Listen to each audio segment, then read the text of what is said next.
माझं नाव अविनाश. मी शहरातल्या एका साधा, कष्टाळू आणि आपल्या कामाशी अत्यंत प्रामाणिक राहणारा प्रोफेशनल मसाज थेरपिस्ट म्हणून काम करतो. माझ्या कामातील सचोटी आणि शिस्तीमुळे मला अनेक श्रीमंत व उच्च प्रभू घरामधून अपॉइंटमेंट मिळायच्या. विशेषतः घरात एकट्या असणाऱ्या किंवा ताणतणावाने त्रस्त असलेल्या महिला क्लायंट्सकडून मला सतत बोलवणं यायचं. माझ्या आयुष्यात दररोज अनेक माणसं यायची आणि जायची, पण आज मी तुम्हाला माझ्या आयुष्यातील अशी एक रात्र सांगणार आहे, ज्या रात्रीने माझ्या जगण्याचा संपूर्ण दृष्टिकोनच बदलून टाकला. ही गोष्ट मी आजवर कोणालाही सांगितली नाही. ती पावसाळ्याची एक थंड संध्याकाळ होती. पुण्यात कोरेगाव पार्क भागातील एका भव्य बंगल्यातून मला नेहमीच्या क्लायंट अनुराधा मॅडम यांची अपॉइंटमेंट आली. मी वेळेत निघालो, पण वाटेत मुसळधार पाऊस आणि ट्रॅफिक असल्यामुळे मला पोचायला थोडा उशीर झाला. मी बंगल्याच्या मोठ्या लाकडी दरवाजा हलकीशी थाप दिली. आतून एक अत्यंत कोमल, हळुवार आणि मंद आवाज आला, "आत ये अविनाश, दरवाजा उघडाच आहे." मी दरवाजा ढकलून आत पाऊल टाकलं आणि समोरचं दृश्य पाहून क्षणभर तिथेच थबकलो. रोजची ती साधी खोली आज पूर्णपणे बदलली होती. खोलीतले नेहमीचे लखलखीत दिवे पूर्णपणे बंद होते. केवळ एका कोपऱ्यात जळणाऱ्या मेणबत्तीच्या मंद पिवळसर प्रकाश संपूर्ण खोलीत पसरला होता. हवेत चंदन आणि गुलाबाचा एक मोहक सुवास रेंगाळत होता आणि पार्श्वभूमीवरती अत्यंत संत गतीने एक शास्त्रीय संगीताची धून वाजत होती. अनुराधा मॅडम खोलीच्या मध्यभागी असलेल्या एका नक्षीदार आराम खुर्चीवर विसावल्या होत्या. मी माझी बॅग बाजूला लाकडी टेबलवर ठेवली आणि आदराने मान झुकून म्हणालो, "मॅडम, आज यायला थोडा उशीर झाला. बाहेर खूप मुसळधार पाऊस आणि ट्रॅफिक होतं. मला माफ करा." अनुराधा मॅडमनी हळूच आपले डोळे उघडले. त्यांच्या डोळ्यात आज नेहमीपेक्षा एक वेगळीच अस्वस्थता आणि एकटेपणा दिसत होता. त्यांनी माझ्याकडे पाहिलं, एक लांब सुस्कारा सोडला आणि म्हणाल्या, "काही हरकत नाही अविनाश. आज खरं तर मला तुझी जास्त गरज होती. दिवसभर खूप थकवा आणि अस्वस्थता जाणवते. प्लीज जरा लवकर सुरू कर." मी लागलीच होकार दिला. बॅगमधून सुगंधी तेलाची बाटली काढली, थोडे थेंब हातावर घेतले आणि दोन्ही हात एकमेकावर घासून उबदार केले. मी मॅडमच्या मागे जाऊन उभा राहिलो. मॅडमनी आपली मान आणि खांदे एकदम शिथिल सोडले होते. मेणबत्त्याच्या मंद प्रकाशात त्यांची त्वचा चमकत होती. मी माझे उबदार हात हळूच त्यांच्या खांद्यावर ठेवले. जसा माझ्या हाताचा पहिला स्पर्श त्यांना झाला, अनुराधा मॅडमच्या शरीरातून एक हलकीशी शिरशिरी धावून गेली. त्यांनी डोळे घट्ट मिटून घेतले. मी नेहमीप्रमाणे पूर्णपणे प्रोफेशनल राहण्याचा प्रयत्न करत होतो, पण आज मॅडमच्या शरीराची ऊब, खोलीतली ती गढूळ शांतता आणि संगीताची धून माझ्या संयमाची परीक्षा पाहत होती. मी हळुवारपणे त्यांच्या पाठीवर मसाज करायला सुरुवात केली. तेलाच्या ओलसरपणामुळे माझे हात अत्यंत सहजपणे फिरत होते. मसाज करत असताना माझा श्वासही आता वाढू लागला होता, कारण खोलीतलं वातावरण अधिकच उबदार होत चाललं होतं. मी जसा जसा हातांचा दाब वाढवत होतो, तशी तशी मॅडमच्या श्वासांची तीव्रता वाढत होती. त्या स्वतःला खुर्चीवर मागे ढकलत होत्या, जणू या स्पर्शात त्या स्वतःचं अस्तित्व विसरू पाहत होत्या. अचानक मॅडमने अगदी हळू आणि कातर आवाजात हाक दिली, "अविनाश." "हो मॅडम, थांबू का?" मी मसाज थांबवत विचारलं. "नाही, थांबू नकोस. तुझे हात उबदार आहेत. मला आज खूप वेगळं वाटतंय. आज मला तुझ्या स्पर्शाची खरोखर खूप गरज आहे." श्वास रोखून त्या म्हणाल्या. मी पुन्हा मसाज सुरू केला. आता माझे हात खांद्यावरून पुढे सरकत गळ्याच्या भागापर्यंत आले. मॅडमनी आपली मान मागे झुकवली, जी थेट माझ्या छातीला जाऊन टेकली. त्यांच्या केसांचा तो सुमधुर सुगंध माझ्या श्वासात भरला जात होता. दोघांच्या श्वासांची गती आता शिगेला पोचली होती. माझा स्वतःवरचा संयम आता सुटत चालला होता. अचानक अनुराधा मॅडमनी माझे दोन्ही हात आपल्या हातात घट्ट पकडले. मला वाटलं कदाचित माझ्याकडून काही चूक झाली आणि मॅडम रागवणार. मी दचकून माझे सरकू लागलो, पण त्यांनी माझी पकड सैल होऊ दिली नाही. उलट माझे हात अधिक घट्ट पकडून ठेवले. त्या खुर्चीवरून अत्यंत हळुवारपणे उठल्या आणि मागे वळाल्या. आता त्या माझ्या अगदी समोर उभ्या होत्या. त्यांच्या डोळ्यात अनेक वर्षाची सोबतीची आणि प्रेमाची तीव्र भूक दिसत होती. त्यांनी माझ्या डोळ्यात डोळे घालून पाहिलं आणि आपला मऊ हात हलकेच माझ्या गालावर ठेवला. अविनाश, आजवर अनेकदा या शरीराचा थकवा तू दूर केलायस, पण आज या मनाचा एकटेपणा कायमचा मिटून टाक. त्यांच्या या शब्दांनी माझ्या मनात विजेचा संचार झाला.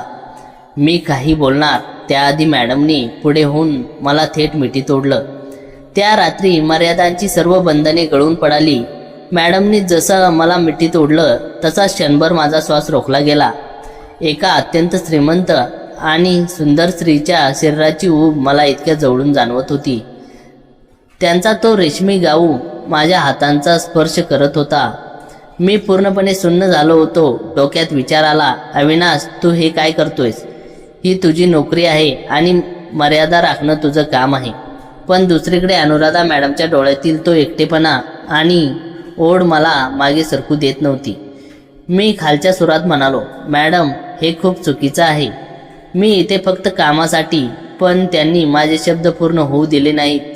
त्यांनी आपलं मऊ बोट माझ्या ओठावर ठेवलं. त्यांच्या डोळ्यात अश्रूंची एक हलकी लहर होती, ज्यामध्ये त्यांचा आजवरचा एकटेपणा साफ दिसत होता.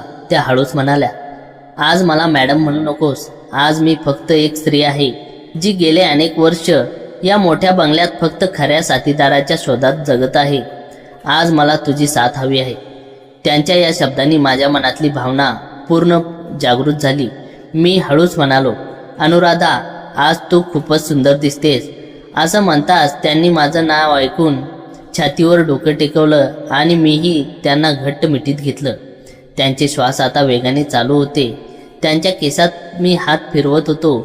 तो मोहक सुगंध मला अधिकच वेडा करत होता. ते लाकडी टेबल, ती मंद जळणारी मेणबत्ती आणि बाहेर पडणारा पाऊस, या सगळ्याचे आम्ही साक्षीदार झालो. त्यांच्या तो मखमली गाऊ आता खोलीच्या एका कोपऱ्यात शांत पडला होता. मेणबत्तीच्या मंद प्रकाशात आम्ही दोघे एकमेकात पूर्णपणे गुंतून गेलो होतो. त्यांच्या मनातील अनेक वर्षाचा एकटेपणा आज जणू स्वतःचे अस्तित्व शोधत होता. आम्ही दोघांनी एकमेकांना इतके घट्ट सामावून घेतले की जणू संपूर्ण जग आणि वेळ तिथेच थांबली होती. तो स्पर्श माझ्यासाठी केवळ एक क्षण नव्हता, तर दोन आत्म्यांचे मिलन होते. रात्र सरली आणि बाहेर पावसाचा जोर ओसरून सोनेरी पहाट उगवली. जाण्यापूर्वी आम्ही दोघांनी एकमेकांच्या डोळ्यात पाहून एक न बोलता वचन दिलं, जेव्हा जेव्हा मनाला असा एकटेपणा घेरून टाकेल, तेव्हा मसाजच्या पलीकडे जाऊन एकमेकांची साथ अशीच जपायची. मी माझी बॅग उचलली आणि एक शांत तृप्त मन घेऊन माझ्या घराच्या दिशेने निघालो. ती रात्र माझ्या आयुष्यात नेहमीसाठी अमर झाली. त्यानंतर ती सकाळ माझ्यासाठी फक्त एक नवीन दिवसाची सुरुवात नव्हती, तर माझ्या संपूर्ण अस्तित्वाला एक वेगळं वळण देणारी ठरली होती. बंगल्याच्या त्या मोठ्या लाकडी दरवाजातून बाहेर पडताना बाहेरचा थंडगार ओला वारा माझ्या चेहऱ्याला स्पर्श करत होता. पावसाने रात्रभर धुवून काढलेले कोरेगाव पार्कची ती शांत गल्ली सकाळी अधिकच निवांत वाटत होती. मी माझ्या बाईकवर बसलो आणि किल्ली फिरवली. गाडीच्या इंजिनचा आवाज आला, पण माझ्या डोक्यात आणि मनात मात्र अजूनही रात्रीचा मंद सुवास, त्या सुगंधी मेणबत्तीचा पिवळसर प्रकाश आणि अनुराधाच्या श्वासांची ती गोड लय रेंगाळत होती. घरी पोचल्यावर मी बराच वेळ शांतपणे खिडकीपाशी बसून राहिलो. आजवर माझ्यासाठी माझं काम म्हणजे फक्त एक व्यवसाय होता, शरीराचा थकवा दूर करणं आणि मोबदला घेणं.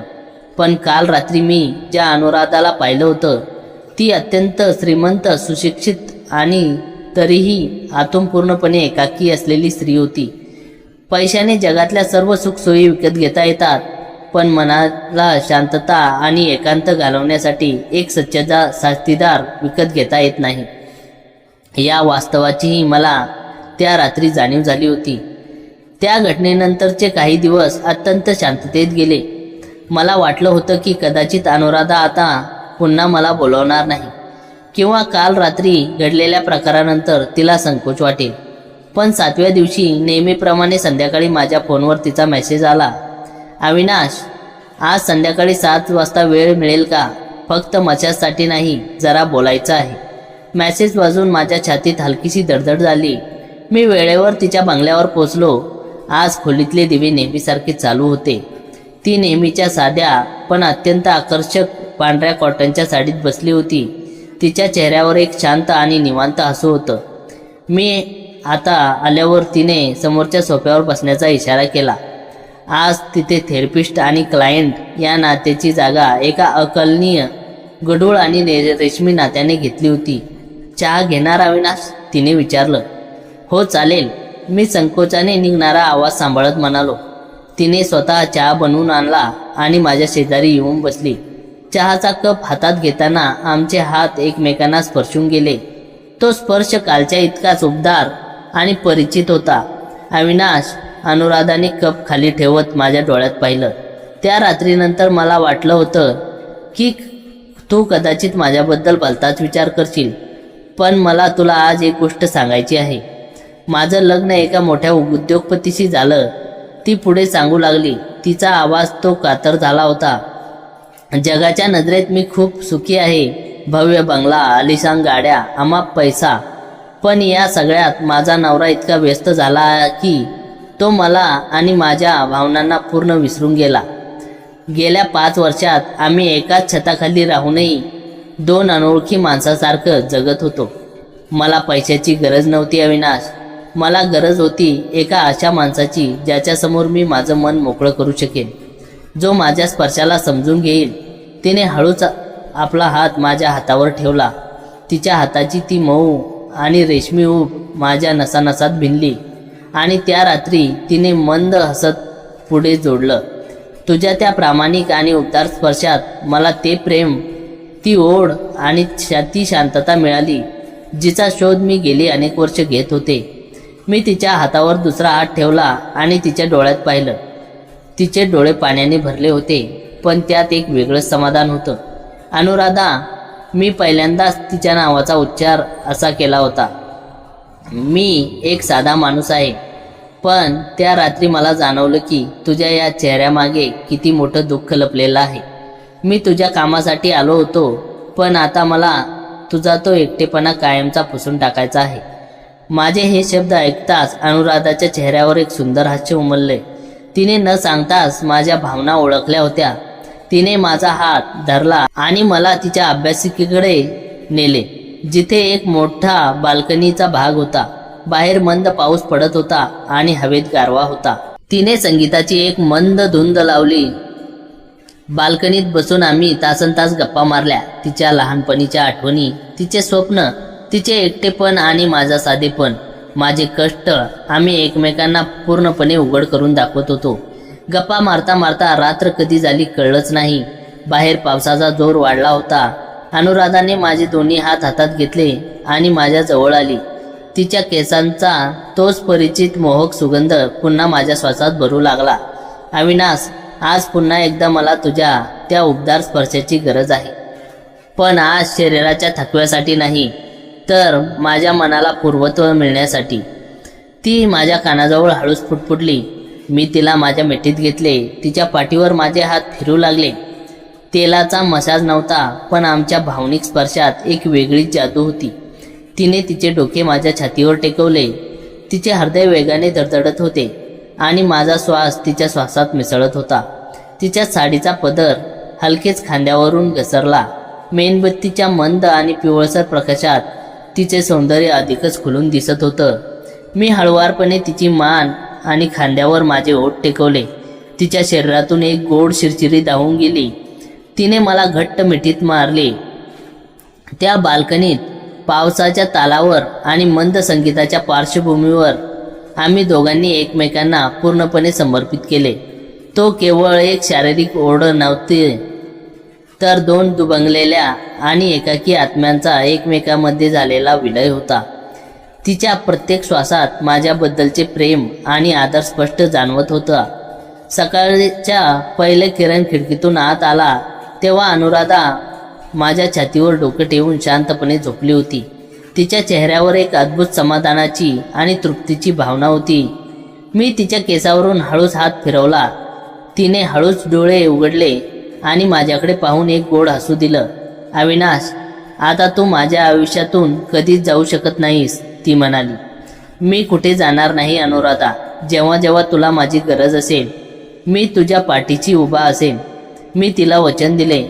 आम्हाला ठाऊक होतं की समाजाच्या नजरेत आमचं हे नातं कदाचित कोणत्याही व्याख्येत बसणारं नव्हतं, पण आमच्यासाठी ते जगभराच्या सर्व बंधनापेक्षा श्रेष्ठ आणि पवित्र होतं.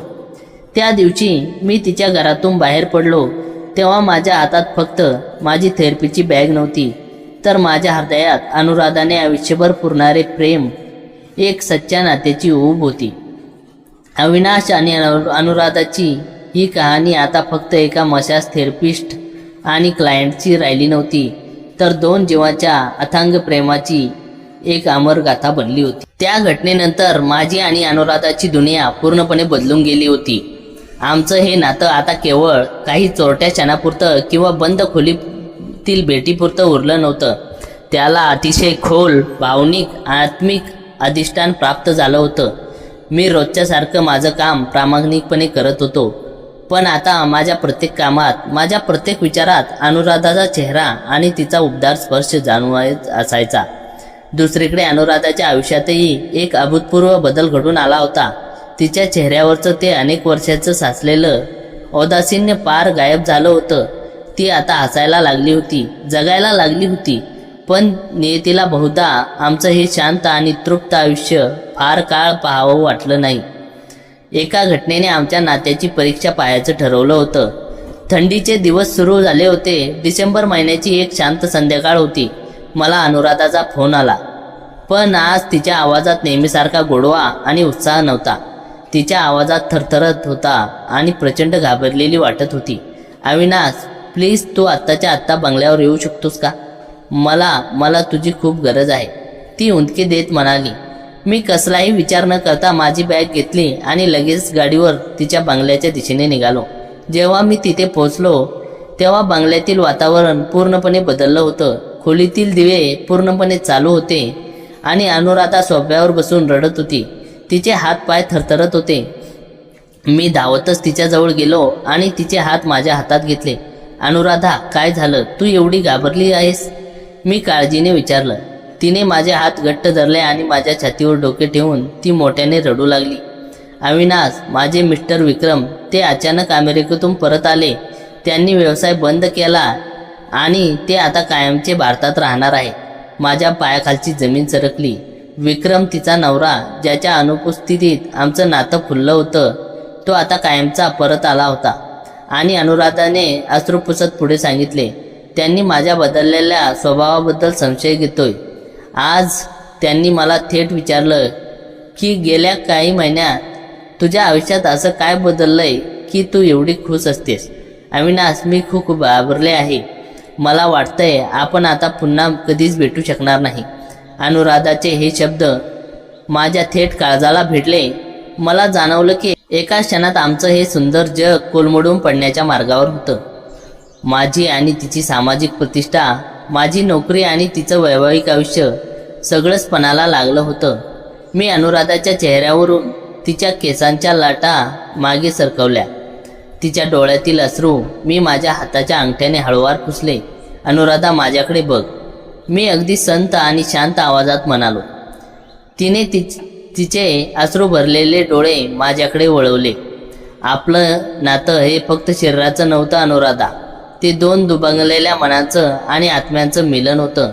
मी तिचे दोन्ही हात माझ्या छातीवर ठेवत पुढे म्हणालो, मी तुझ्या आयुष्यात आलो कारण तुला एका सच्च्या सोबत्याची गरज होती. मी तुला प्रेम दिलं, तुझा एकटेपणा दूर केला, पण मी तुझ्या संसाराचा विध्वंस करण्यासाठी इथे आलो नव्हतो. जर तुझ्या नवऱ्याच्या परत येण्याने तुझं वैवाहिक आयुष्य पुन्हा सावरणार असेल तर मला मागे हटायलाच हवं. नाही अविनाश, नाही, ती ओरडली. मी तुझ्याशिवाय जगू शकत नाही. ते मला पैसे देतील, घर देतील, पण तुझ्या स्पर्शात, तुझ्या शब्दात जो जिव्हाळा आहे तो मी कुठे शोधू? तिने मला इतक्या घट्ट मिठी मारली की तिच्या हृदयाची धडधड माझ्या छातीत स्पष्ट ऐकू येत होती. तिच्या अश्रूंनी माझी शर्ट पूर्णपणे भिजली होती. त्या मिठीत वेदना होती, विरह होता आणि अथांग प्रेम होतं. मी तिला हळूच माझ्यापासून थोडे दूर केलं आणि तिच्या कपाळावर एक दीर्घ पवित्र चुंबन घेतलं. अनुराधा, प्रेम म्हणजे फक्त एकत्र राहणं नसतं. कधी कधी दुसऱ्याच्या सुखासाठी आणि तिच्या प्रतिष्ठेसाठी लांब जाणं, यालाच खरं प्रेम म्हणतात. तू नेहमी माझ्या हृदयात असशील. तुझ्या त्या सुगंधी मेणबत्त्याचा प्रकाश, तुझा तो मऊ स्पर्श आणि तुझा आवाज, हे सगळं माझ्यासोबत आयुष्यभर राहील. तिने माझ्या ओठावर तिचे बोट ठेवले. तिचे डोळे अजूनही वाहत होते, पण आता त्या माझ्याबद्दलचा आदर 1000 पटीने वाढला होता. अविनाश, आज शेवटच्या वेळी मला तुझा तो उबदार स्पर्श हवाय. असा स्पर्श जो माझ्या आयुष्यभरासाठी जगण्याचे बळ देईल, ती कातर आवाजात म्हणाली. आम्ही दोघेही शांतपणे त्या खोलीत उभे राहिलो. आज मेणबत्त्या नव्हत्या, संगीताची धून नव्हती, फक्त बाहेर पडणारा मंद पाऊस आणि आमच्या दोघांच्या श्वासांचा आवाज होता. मी तिथे थरथरणारे हात तिच्या खांद्यावर ठेवले. मी तिच्या पाठीवर, गळ्यावर हळूवारपणे हात फिरवला. तो मशाज नव्हता, ती 2 जीवांची अंतिम प्रार्थना होती. तिने मान मागे झुकून माझ्या चेहऱ्यावर स्पर्श केला. आम्ही एकमेकाच्या डोळ्यात पाहत राहिलो आणि त्या एका क्षणात आम्ही संपूर्ण आयुष्य जगलो. तिच्या प्रत्येक श्वासासोबत माझी स्पंदने मिसळत होती. तो क्षण इतका भावूक आणि गहन होता की शब्दांची गरजच उरली नव्हती. पहाट व्हायला आली होती. मी माझी बॅग उचलली. अनुराधा दरवाजापाशी उभी होती. तिच्या डोळ्यातून अजूनही अश्रू गळागळा वाहत होते, पण तिच्या चेहऱ्यावर एक अद्भुत आत्मिक शांती होती. काळजी घे अनुराधा, मी शेवटचं म्हणालो. तूही काळजी घे अविनाश. तू मला माणूस म्हणून जगायला शिकवलंस. हा अनुराधाचा आत्मा कायम तुझाच राहील, तिने मंद हसून उत्तर दिले. मी बंगल्याचा दरवाजा ओलांडला आणि बाहेर आलो. रस्त्यावर पहाटचे धुके पसरले होते. मी माझ्या गाडीवर बसलो आणि मागे वळून न बघता पुढे निघालो. माझ्या डोळ्यातूनही आज पहिल्यांदा अश्रू वाहत होते, पण ते अश्रू दुःखाचे नव्हते, तर एका अत्यंत पवित्र आणि निस्वार्थी प्रेमाचे होते. मी एक साधा मसाज थेरपिस्ट होतो, पण नियतीने मला एका सुंदर आत्म्याला नवसंजीवनी देण्याची संधी मिळाली होती. अनुराधा आणि माझं नातं जगाच्या नजरेत भलेही अपूर्ण राहिलं असेल, पण आमच्या हृदयाच्या विश्वात ते अनंत काळासाठी पूर्ण झालं होतं. त्या अनपेक्षित निरोपानंतर माझी दिनचर्या पुन्हा सुरू झाली होती. दिवस, महिने उलटत गेले. मी रोज सकाळी उठायचो, माझी थेरपीची बॅग खांद्याला लावायचो आणि शहराच्या वेगवेगळ्या कोपऱ्यात कामासाठी निघायचो. पण माझं मन मात्र अजूनही कोरेगाव पार्कच्या त्या शांत गल्लीत, त्या मोठ्या बंगल्याच्या लाकडी दरवाजापाशीच अडकलेलं होतं. मी अनुराधाला दिलेलं वचन पाळलं होतं. मी तिला पुन्हा कधीही फोन केला नाही, ना तिच्या बंगल्याच्या आसपास जाण्याचा प्रयत्न केला. तिच्या संसारात, तिच्या प्रतिष्ठेत माझ्यामुळे कोणतीही अडचण येऊ नये, हाच माझा एकुलता एक हेतू होता. पण मनात रोज एकच प्रश्न यायचा, अनुराधा कशी असेल? तिचा नवरा परत आल्यावर ती पूर्वीसारखीच पुन्हा त्या एकटेपणाच्या अंधारात तर ढकलली गेली नसेल ना? सुमारे 2 वर्षाचा काळ निघून गेला होता. पावसाळ्याचे दिवस संपून नुकतीच गुलाबी थंडी सुरू झाली होती.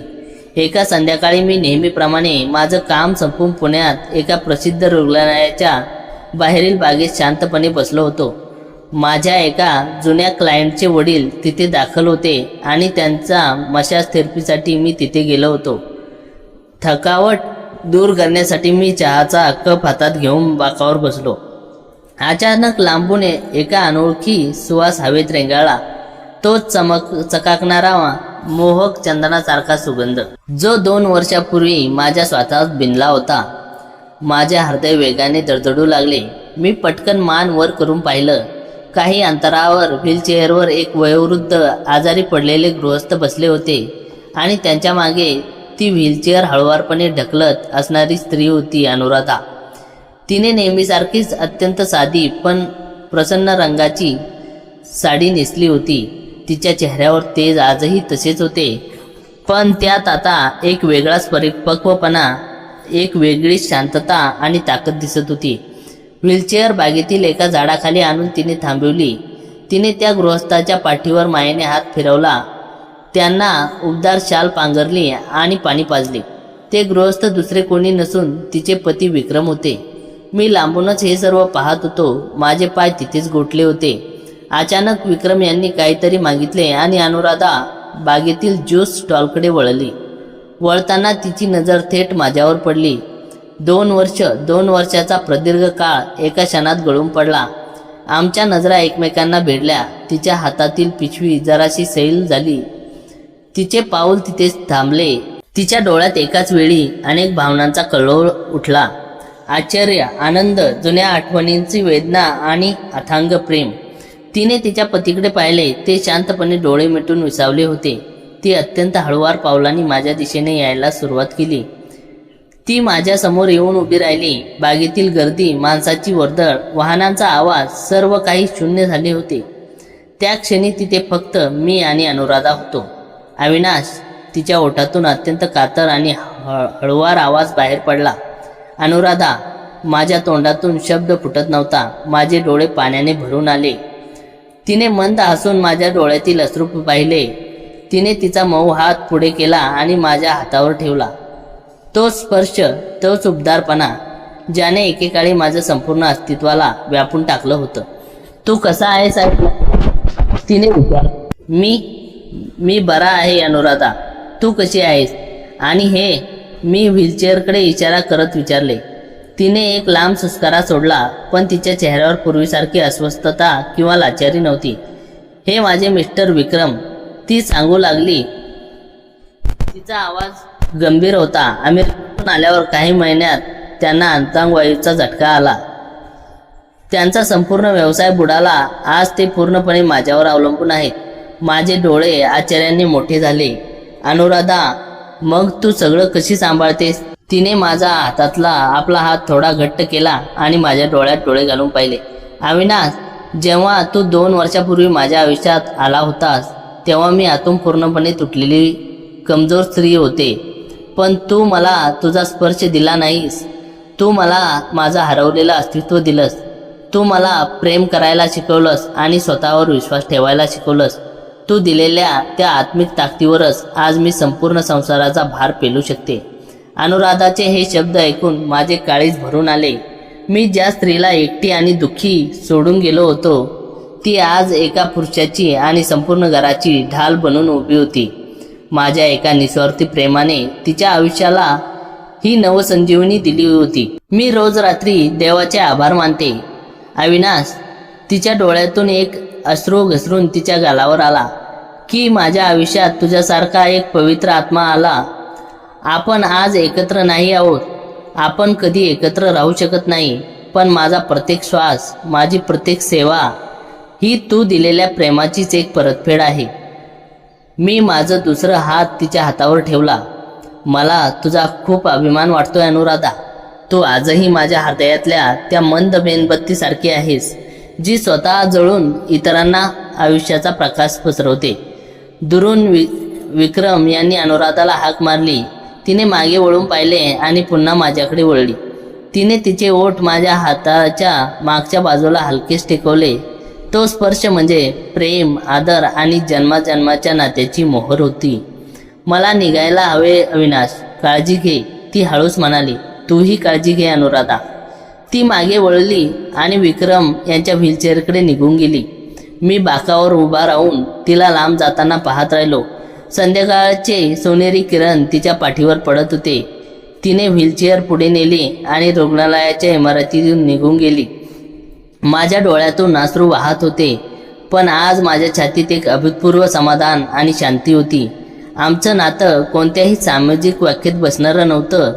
आम्ही दोघे कधीच पती पत्नी बनू शकलो नाही, ना आम्ही एकत्र संसार मांडू शकलो. पण आम्ही एकमेकांना जे दिलं होतं ते जगातील कोणत्याही सुखापेक्षा श्रेष्ठ होतं. एका निस्वार्थी, पवित्र आणि आत्म्याला नवजीवन देणारं प्रेम. माझी थेरपीची बॅग खांद्यावर नीट केली आणि तृप्त मनाने घराच्या दिशेने पाऊल टाकले.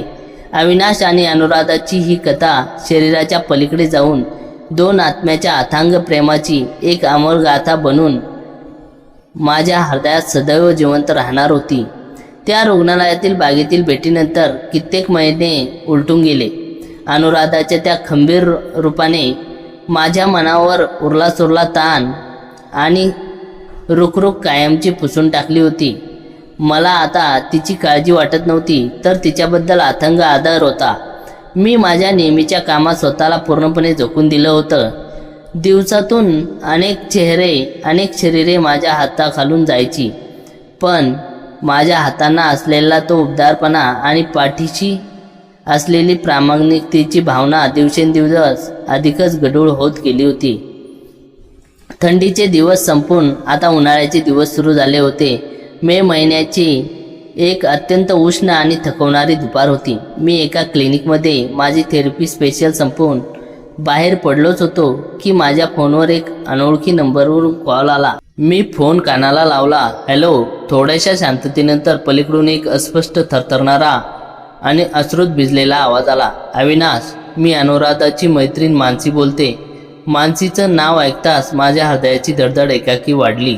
मानसी ही अनुराधाची बालपणीची मैत्रीण होती, जिचा उल्लेख अनुराधाने गप्पा मारताना एकदा केला होता.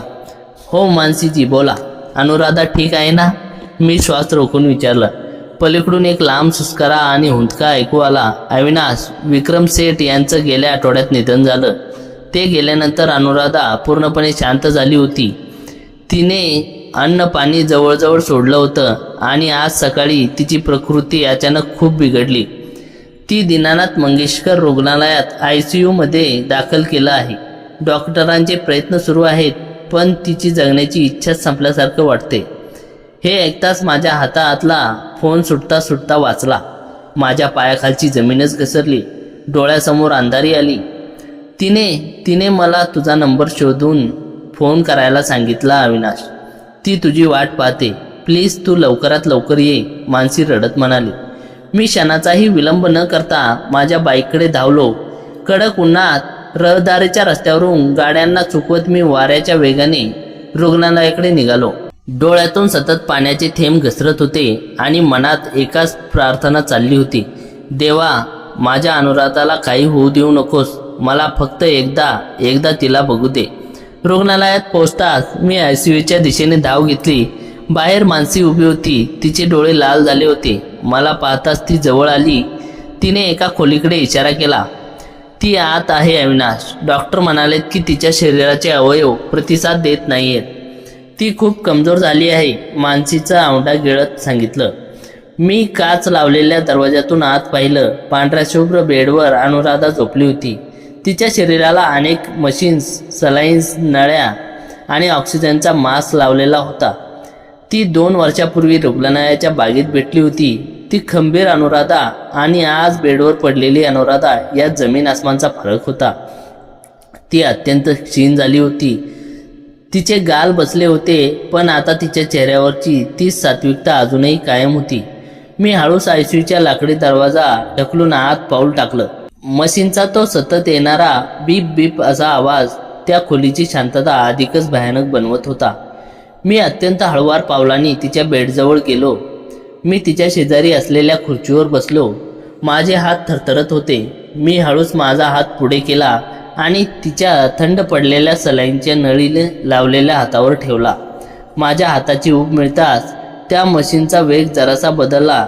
अनुराधा पांपट्या हळूच हलल्या. तिने अत्यंत कष्टाने आपले डोळे उघडले. तिचे ते डोळे, ज्यामध्ये एकेकाळी अथांग प्रेम, ओढ आणि शांतता पाहिली होती, आज त्या आयुष्याचा प्रवास संपल्याची एक तृप्तता दिसत होती.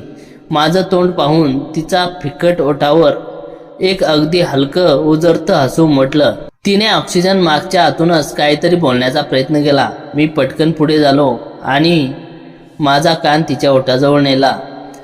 अविनाश, तिचा आवाज अत्यंत क्षीण, हवेत झुळकीसारखा आला. तू आलास? हो अनुराधा, मी आलोय. तू काळजी करू नको. तू लवकरच बरी होशील. बघ, मी इथेच आहे. मी तिचे हात माझ्या हातात घट्ट पकडून अश्रूंना वाट मोकळी करून देत म्हणालो. तिने मंद मान हलवली. नाही अविनाश, माझी वेळ संपत आली आहे. मी विक्रम यांची सेवा त्यांचं आयुष्य असेपर्यंत केली. मी माझं कर्तृत्व पूर्ण केलं. तिच्या डोळ्यातून पाण्याचा थेंब घसरून तिच्या कानापाशी साचला. पण माझं मन कायम तुझ्यापाशीच होतं अविनाश. आज आयुष्य सोडताना मला फक्त तुझ्या त्या उबदार स्पर्शाची गरज होती, ज्या स्पर्शाने मला या जगात खऱ्या अर्थाने जगायला शिकवलं. मी डोकं तिच्या चेहऱ्यावर टेकवलं आणि ढसाढसा रडू लागलो. अनुराधा, प्लीज असं बोलू नकोस. तू माझी ताकद आहेस. तिने अत्यंत कष्टाने आपला दुसरा हात उचलला आणि माझ्या डोक्यावर केसावर फिरवला. तोच मोहक चंदनाचा सुवास मला पुन्हा जाणवला. तो स्पर्श थेरपिस्ट आणि क्लायंटचा नव्हता, तो पती पत्नीचा नव्हता, तो दोन आत्म्यांचा जन्माजन्माच्या अथांग नात्याचे अंतिम स्पर्श होता. अविनाश, मला वचन दे, ती अडखळत म्हणाली. तू कोणाचाही एकटेपणा असाच पुसून टाकत राहशील. तुझा हा प्रामाणिकपणा आणि उदारता कधीच संपू देणार नाहीस. मी वचन देतो अनुराधा, मी वचन देतो, मी रडत रडत म्हणालो. तिने एक लांब शांत श्वास घेतला. तिने माझ्या डोळ्यात डोळे घालून पाहिले. त्या नजरेत जगातील सर्व प्रेम, कृतज्ञता आणि तृप्ती सामावली होती. आणि नंतर तिने हळूच आपले डोळे मिटून घेतले. त्या क्षणी पाठीमागील मॉनिटरची ती लांब सरळ रेषा उमटली. मशीनचा आवाज थांबला होता. खोलीत एक भयान पण अत्यंत पवित्र शांतता पसरली होती. माझे हात अजूनही तिच्या हातावर होते. तिचा हात हळूहळू अधिकच थंड पडत चालला होता, पण तिच्या चेहऱ्यावर एक असं अभूतपूर्व आणि सुंदर हसू रेंगाळत होतं, जणू ती आता सर्व बंधनातून, सर्व वेदनातून मुक्त होऊन एका अनंत प्रवासाला निघाली होती. मी हळूच पुढे झालो. तिच्या कपाळावर माझ्या ओठांचा अंतिम पवित्र स्पर्श टेकवला. डॉक्टरांनी आत येऊन तिला मृत घोषित केलं. मानसी बाहेर रडत होती, पण मी मात्र एका वेगळ्याच शांततेने व्यापलो गेलो होतो. माझ्या डोळ्यातील अश्रू आता थांबले होते. मी रुग्णालयातून बाहेर पडलो. संध्याकाळची तांबडी प्रभा आकाशात पसरली होती. थंड वारा सुटला होता आणि हवेत गुलाबाचा आणि चंदनाचा तोच ओळखीचा मंद सुवास रेंगाळत होता. मला जाणवलं की अनुराधा आता या जगातून गेली नव्हती, तर ती माझ्या श्वासात, माझ्या मनात आणि माझ्या प्रत्येक स्पर्शात कायमची सामावली होती. मी एक साधा मसाज थेरपिस्ट म्हणून माझ्या प्रवासाला सुरुवात केली होती, पण अनुराधाने मला शिकवले की शरीराच्या पलीकडेही एक जग असतं ज्याला प्रेम म्हणतात. तिने मला दिलेल्या त्या उपचारपणाच्या बळावर मी माझी बॅग पुन्हा खांद्याला लावली. अविनाश आणि अनुराधाची कथा इथे संपली नव्हती, तर एक शरीराची बंध तोडून आत्म्याच्या अनंत प्रवासाचा अमर झाली होती. अनुराधाच्या निधनाला आता 2 वर्ष उलटून गेली होती. काळाचा ओघ कोणासाठी थांबत नाही. शहर बदललं, ऋतू बदलले आणि माणसाची गर्दीही बदलली, पण माझ्या आयुष्यात अनुराधाने पेरलेले ती प्रेमाचे आणि संवेदनशीलतेची ज्योत मात्र तशीच प्रज्वलित होती. मी माझं मसाज थेरपीचं काम पूर्वीपेक्षाही अधिक निष्ठेने आणि आत्मीयतेने करत होतो. आता माझ्यासाठी ते फक्त पोट भरण्याचं साधन नव्हतं, तर अनुराधा दिलेले वचनपूर्तीच होती. शारीरिक वेदनेने व्याकुळ झालेले किंवा मनाच्या एकटेपणाने खचलेले प्रत्येक माणसाला माझ्या स्पर्शातून तीच उबदारता देण्याचा मी प्रामाणिक प्रयत्न करत होतो. अनुराधाच्या आठवणीत मी माझ्या आयुष्याची जमापुंजी एकत्र करून शहराच्या एका शांत कोपऱ्यात स्पर्श United therapy and healing centre नावाची एक संस्था सुरू केली होती. हे केंद्र फक्त उच्चप्रभू लोकांसाठी नव्हतं, तर इथे शारीरिक अर्धांगवायू, गंभीर आजारांनी ग्रस्त आणि मानसिक तणावात असलेल्या लोकांसाठी मोफत थेरपी दिली जायची. एका पावसाळी संध्याकाळी मी माझ्या क्लिनिकमध्ये शेवटच्या पेशंटची फाईल पाहत होतो. बाहेर मुसळधार पाऊस पडत होता, अगदी त्याच रात्रीसारखा जेव्हा मी पहिल्यांदा अनुराधाच्या बंगल्यावर गेलो होतो. हवेत मातीचा आणि शेजारी जळणाऱ्या सुगंधी मेणबत्तीचा मंद सुवास पसरला होता. मी मान वर करून पाहिलं. दरवाजात एक 8-9 वर्षाची लहान मुलगी उभी होती. तिचे कपडे पावसाने पूर्णपणे भिजले होते. तिच्या हातात एक लहान मुलाची व्हीलचेअर होती, ज्यावर एक लहानगा मुलगा बसला होता. काका, तुम्ही अविनाश काका आहात का? त्या लहान मुलीचं कातर आवाजात विचारलं. मी पटकन खुर्चीवरून उठलो आणि त्यांच्याजवळ गेलो. हो बाळ, मीच अविनाश आहे. तुम्ही कोण आणि या पावसात इथे काय काम करताय? आत या आधी. मी त्यांना आत आणलं. त्या लहान मुलाचे दोन्ही पाय पूर्णपणे निर्जीव वाटत होते. त्याच्या डोळ्यात प्रचंड भीती आणि वेदनाही होती. त्या मुलीने तिचे ओले केस मागे सरकवत सांगितलं, काका, माझं नाव स्वरा आहे आणि हा माझा लहान भाऊ अनिकेत. आम्ही दोघं एका अनाथ आश्रमात राहतो. अनुराधा मॅडम मरण पावण्याआधी आमच्या आश्रमात नेहमी मदत करायच्या. त्यांनीच अनिकेतच्या पायावर उपचारासाठी एक थेरपिस्ट काकाबद्दल सांगितलं होतं, ज्यांच्या हातात जादू होती. त्यांनी एका डायरीत तुमचं नाव आणि पत्ता लिहून ठेवला होता. अनुराधाने नाव ऐकताच माझ्या छातीत एक प्रचंड चरका बसला. स्वराने तिच्या लहानच्या बॅगेतून एक जुनी पावसाने थोडी भिजलेली डायरी काढली आणि माझ्या हातात दिली. ती अनुराधाचीच डायरी होती. मी तरतरत्या हातांनी डायरी उघडली. शेवटच्या पानावर अनुराधा हस्ताक्षरात लिहिलं होतं, अविनाश, मला ठाऊक आहे की जेव्हा तू हे वाचशील तेव्हा मी या जगात नसेल, पण माझं प्रेम आणि माझी भावना या लहान मुलांच्या रूपात जिवंत राहील. अनिकेतचे पाय पुन्हा चालण्यायोग्य होऊ शकतात जर त्याला तुझा तो उबदार आणि विश्वासू स्पर्श मिळाला तर. माझा हा अपूर्ण राहिलेला त्यास तू पूर्ण करशील हा मला विश्वास आहे. डायरीतील ते शब्द वाचताना माझ्या डोळ्यातून अश्रूंची धारा वाहू लागल्या. अनुराधा या जगात नसूनही तिने माझ्या जगण्याला पुन्हा एकदा नवीन अर्थ दिला होता. तिने मला तिच्या प्रेमाचा असा वारसा सोपवला होता जो कधीही संपणार नव्हता. मी खाली वाकलो आणि अनिकेतच्या छोट्याशा पायांना हळूवार स्पर्श केला. माझे हात थरथरत होते, पण मनात अनुराधाचे शब्द घुमत होते. अनिकेत घाबरून विचारलं, काका, मी कधी पुन्हा धावू शकेन का? आश्रमातील मुलं मला चिडवतात. मी त्याचे दोन्ही हात हातात घेतले, त्याच्या कपाळावर ओठ टेकवले आणि म्हणालो, अनिकेत, तू नक्की धावशील. आजपासून आपण दोघे मिळून ही लढाई लढणार आहोत.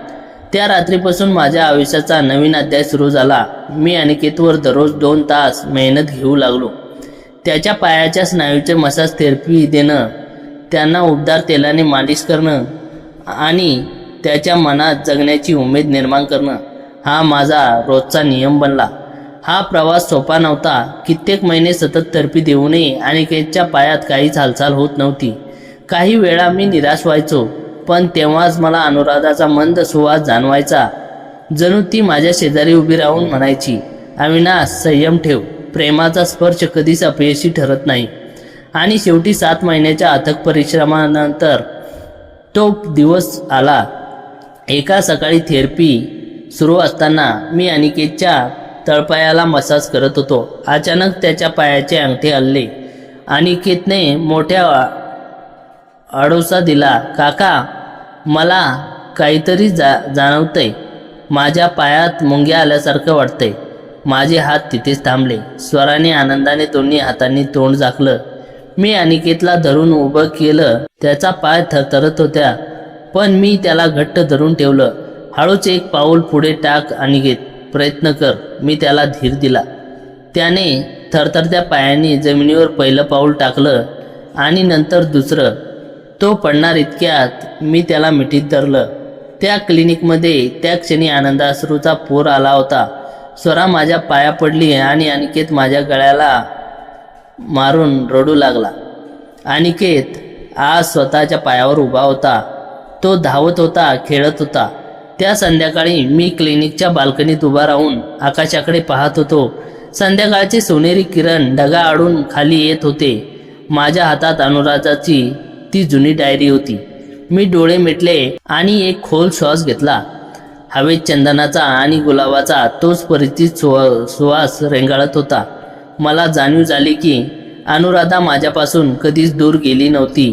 ती अनिकेतच्या हसण्यात होती, ती स्वराच्या डोळ्यातील आनंदात होती आणि माझ्या प्रत्येक रुग्णाला मिळणाऱ्या त्या उबदार स्पर्शात होती.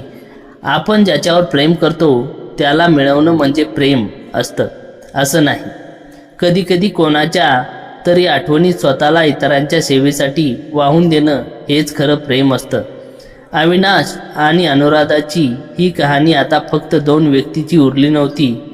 ती शरीराच्या, काळाच्या आणि मृत्यूच्याही पलीकडे जाऊन मानवतेच्या आणि निस्वार्थ प्रेमाच्या रूपात या जगात अमर झाली होती.